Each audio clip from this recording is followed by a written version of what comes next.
السلام عليكم، كيفكن يا حلوين؟ ان شاء الله تكونوا بخير. طمنوني عليكم يا صبايا، اشتقت لكم كتير ورجعت لكم فيديو جديد ان شاء الله. اليوم هذا الفيديو رح يكون مليان اشياء كتير حلوة، رح تتابعوها معي ان شاء الله لاخر الفيديو. طبعا مثل ما شفتوا ببداية الفيديو اول ما صحينا شربنا فنجان القهوة. الحمد لله هذا الفيديو تقريبا يعني جمعت لكم عليه يومين ثلاثة ونزلت لكم اياه. عن جد كتير منوع كتير رح تحبوه، حبيت هيك اعمل لكم تغيير شكل يعني. طبعا صحينا الحمد لله، شربنا فنجان القهوة وقمنا على شغلاتنا. هي هون نشرت الغسيلات وبدأنا يومنا بالروتين اليومي كالعادة يا صبايا. طبعا هذا الفيديو أول ما صورت لكم إياه يعني تقريبا صورته على يوم الأربعاء والخميس والجمعة، صورت لكم إياه وإن شاء الله تحبوه. طبعا هون طبقت خزن المطبخ، بما أنه بتعرفوا يعني رمضان قرب لازم نضبطب ونطبق وهيك، خاصة المطبخ يعني لازم نجهز أمورنا في المطبخ أكتر الشي، نرتب الصحون، نمسح الخزن، نرتب التوابل، الأشياء اللي في المطبخ دائما، نمسح البراد. يعني بتعرفوا يا صبايا المطبخ دائما بيكون برمضان أكتر يومنا بيكون موجودين فيه، يعني نحن البنات بشكل عام نجلي منطبخ من أشياء متسوى في البيت. فحبيت بهذا اليوم بما أنه دوري المطبخ، أنا بحب دائما إنه لما أمسك الشغلة أعملها أتقنها للآخر. يعني الحمد لله طبقت لها ماما الخزين كلياتهم ومسحت لها وضبيت لها البيت. اي والله هلا ماما تسمعني تقول ضبيت لها ومسحت لها، بتقلي مو لإلكن يعني بس إلي. اي والله يا صبايا، هي هون مثل ما شايفين عم بطبق وبمسح.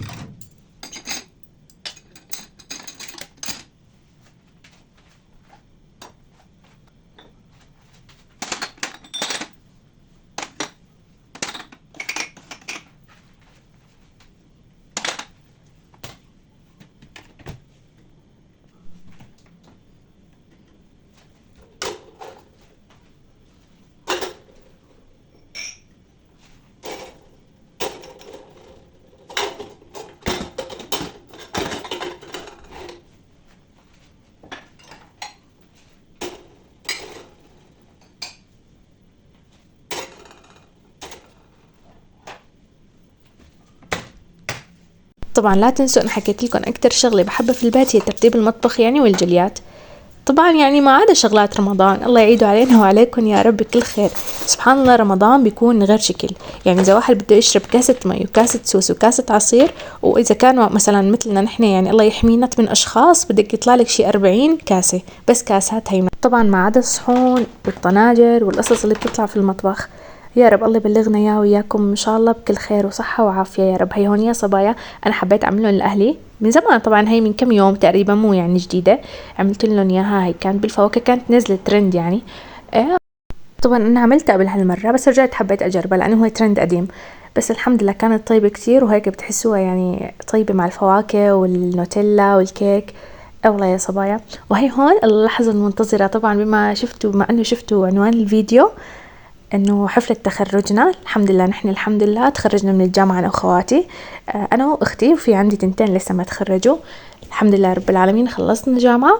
وهون اهلي كانوا حابين يعملوا لنا هيك مفاجأة، يعني عزمونا على المطعم بما انه حفلة تخرجنا، بما انه نحن بغربة يا صبايا وما عنا حدا وما عنا ناس يعني كنا رح نعمل حفلة بس ما في ناس، يعني من وين بدك تجيبي ناس اذا بدك تعملي حفلة؟ فحبينا هيك يكون الاحتفال عائلي بيننا وبين اهلنا. فبابا حب يعزمنا على المطعم هو وماما، الله هيك يا رب يحمينا اياهم ولا يحرمنا منهم. وقعدنا هيك مع بعض لمة العيلة غير شكل، واحتفلنا بينات بعض، اكلنا في المطعم مع بعض. طبعا هي هيك حفلة بدائية صغيرة بيناتنا. طبعا من عدا الهدايا، طبعا هون بابا وعدني بشغله هو وماما ان شاء الله بس تجي الهدية رح افرجيكم اياها يا صبايا. انا واختي وان شاء الله خواتي التنتين اللي بعدي يعني بدهم تقريبا وحدة بدها شهرين تتخرج والتانية يعني لسه مطولة لانه هي اول سنة يعني جامعة. اي والله يا صبايا والله كتير انبسطنا بهالعزيمة، الله يخلي لنا اياهم يا رب ولا يحرمنا منهم. عن جد يعني سبحان الله الاهل في الحياة غير شكل، يعني اذا ما احتفلوا فيكي وقدروكي وكل شيء وعملوا لك ما في حدا يعني، وخاصة نحن في غربة يعني لا بتلاقي قرايب ولا بتلاقي صديق ولا بتلاقي حدا يعني. الحمد لله الله يديمون إلنا يا رب ولا يحرمنا ياهن. وانتو يا صبايا احكوا لي بالتعليقات، تخرجتوا من الجامعة؟ الصبايا اللي مثلي اللي عنده بنوتات اللي تخرجوا ما تخرجوا احكوا لي عنكم. وإن شاء الله الله يوفق كل واحد مجتهد ويوفقه في دراسته يا رب، ولا يضيع له تعبه إن شاء الله. يعني واحد كتير تعب في حياته لحتى وصل لهي اللحظة. عن جد هي اللحظة بتحسوها عن جد غير شكل، يعني هيك بعد تعب سنين تقريبا 20 سنة بقى لما عم ندرس. ايه والله يعني، وتجيكي هيك شهادتك الجامعية لما تخرجي، وخاصة إذا كنتي متفوقة، يعني بتحسيها سبحان الله غير شكل، هيك فرحة ما بتوصف. عن جد بتمناها لكل حدا، الله لا يحرم هالفرحة لحدا يا رب.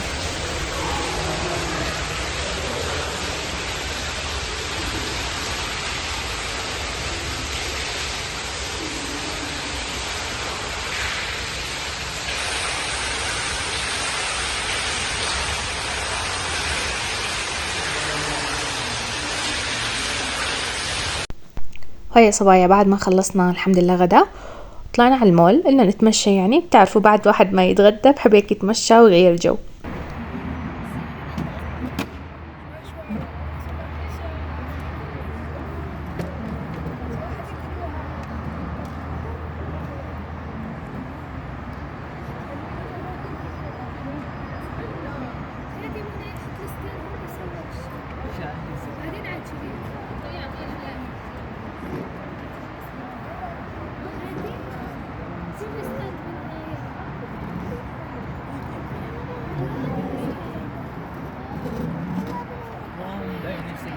شفتوا لي يا صبايا هالإطلالة عن جد كتير كتير حلوة.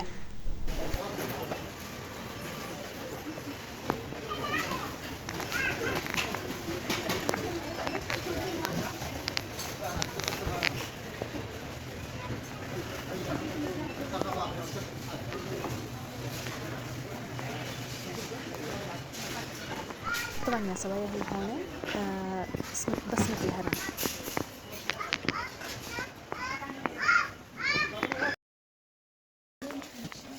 شفتوا يا صبايا المول اللي صورت لكم اياه اسمه الراشد مول، هذا مشهور في ابها. وهذا بعد ما خلصنا من الراشد مول حبينا نروح على بصمة الهرم. هدول هيك محلات صغيرة، يعني مو محلات، مثل مولات متاجر صغيرة.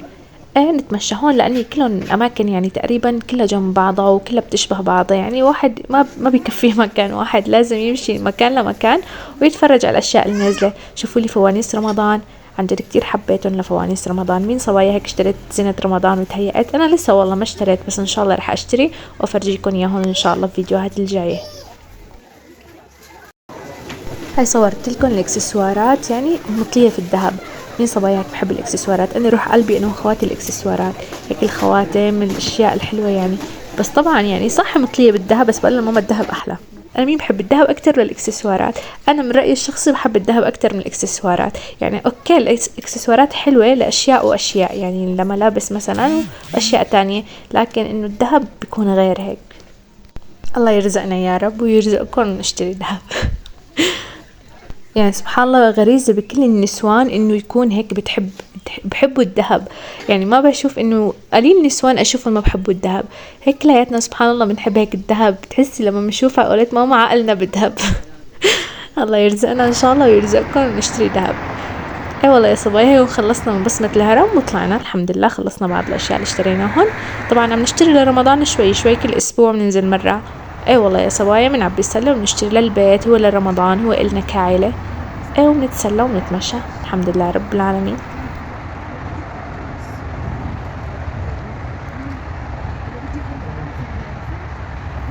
لانه والله يا صبايا مو بنطلع، يعني نحن تقريبا غير يوم الجمعة، يعني كل الاسبوع بنكون في البيت، عنا روتين البيت، قاعدين عم نطبخ عم نضبضب هيك والله كل الاسبوع. وبابا يعني بيكون بشغله ماله فاضي يطالعنا، ايه لحتى يأجز يعني يوم الاجازة يوم الجمعة عنا هون. الحمد لله بطالعنا هيك لمة العيلة، بنطلع بنتغدى برا وبنتمشى وبنقضي اشياءنا، يعني هي لرمضان هي للبيت هي تبعات الاسبوع. ايه والله وخلصنا الحمد لله. هي هون جيت افرجيكم الاشياء اللي اشتريناها، حبيت اصور لكم اياها. طبعا اشياء لرمضان واشياء للبيت وكاسات ومواد غذائيه وهيك. شوفوها معي ان شاء الله هيك تعجبكم، تاخذوا هيك افكار. وخاصه هذا اليالنجي، نحن كل ما بننزل بدنا يالنجي، مع انه بنعمله في البيت اطيب، بس هيك بنحبه قاعد جاهز بيكون هيك له لذة غير. اي والله يا صبايا، وهيك كل فترة بننزل بنشتري اشياء وبنحطهم، يعني مثل مثلا اشترينا رز اول مرة، تاني مرة بنشتري معكرونة، تالت مرة هيك اشياء وبتجمعيهم يعني. ومع انه رمضان هو مو بس يعني اكل، رمضان يعني العبادة ما بس أكل، إنه نجمع أكل ونجمع أشياء، لا، إنه نجمع الأشياء الأساسية مثل أي يوم عادي يعني طبيعي. نفطر، نصوم، نفطر، يعني سبحان الله الصايم بيكون يعني أكله قليل، ما بيكون هيك يعني. صح بيكون جوعان لما بده يفطر، بس لما بده ياكل بياكل بلقمتين، بتلاقي صايم 15 16 ساعة وبلقمتين بيشبع. والله فلهيك ما بنحب نكتر أكل كتير في رمضان. فهيك بتكون طبخاتنا قليلة وصغيرة. وطبعا في عبادات برمضان وتراويح، يعني واحد بيلتهي في عباداته أكتر من أكله. يعني صح بشيل هم إنه بده يطبخ وده يعمل وده يساوي، بس سبحان الله ما بتاكلي، يعني بتحس برمضان سبحان الله مبارك، في أكل كتير، في يعني ما واحد ما بيشيل هم هذا الشي. يعني سبحان الله هو فيه بركة، كل شي بتلاقي فيه بركة، حتى الطبخة اللي انت بتشتريه، مو بتشتريها عفوا، بتحمليها بتحسي حتى شقد ما قللتيها بتحسي إنه بتزيد. لأني سبحان الله عن جد يعني رمضان مبارك. واللي وصلت هون يا صبايا معي للفيديو، لا تنسى تعمل لي زر اشتراك وتفعل الجرس وتشترك في القناة إذا عجب الفيديو، وتحط لي لايك وتعليق حلو منكم، خلي لي قلبكم يا صبايا. هي هون كانوا مشترياتي وخلصنا وفرجيتكم اياهم. هي هون اختي التانية الله يعطيها العافية قامت تعمل لنا جبسة عفستها. لا والله الحمد لله طلعت كتير كتير طيبة وحلوة عن جد يعني. وخاصة هيك يعني صح الجو بارد، بس عن جد يعني لما بتاكلي هيك فواكه وخاصة هيك مثل البطيخ، عنا نحن هون بالسعودية بيقولوا له حبحب، وبسوريا كلها بيقولوا بطيخ، وبحلب بنقول له نحن جبسة.